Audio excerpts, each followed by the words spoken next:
Welcome to day 7.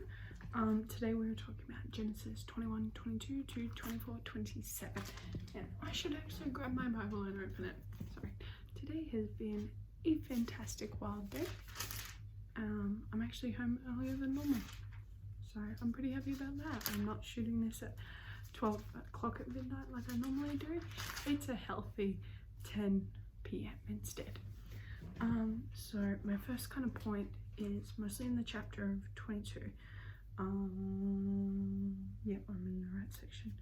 So talking about Abimelech. I'm always saying his name wrong. But talking about the sacrifice of Isaac, Sarah's death, and Isaac getting a gal, in a sense. So kind of my point with 22 is obviously the sacrifice of Isaac is this beautiful reflection of God eventually going to sacrifice his own son, in a sense, and testing Isaac. If he would be willing to give his son to please the Lord, then the Lord will give his own son Jesus to save the world, in a sense, which is pretty cool. James 2, because I get James 2 a lot when I'm talking on the street with people who are semi-familiar with the gospel, but they're relying on their own works to save them.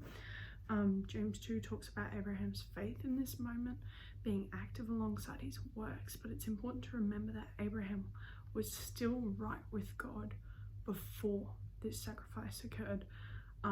Remember how I said in a video a few videos ago that Abraham was made right when he believed. He wasn't made right after he almost sacrificed Isaac. He was right with God a long time before them. So that's important to remember. 22:13 is another reflection of substitutionary atonement. God providing a ram instead of Isaac needing to be sacrificed.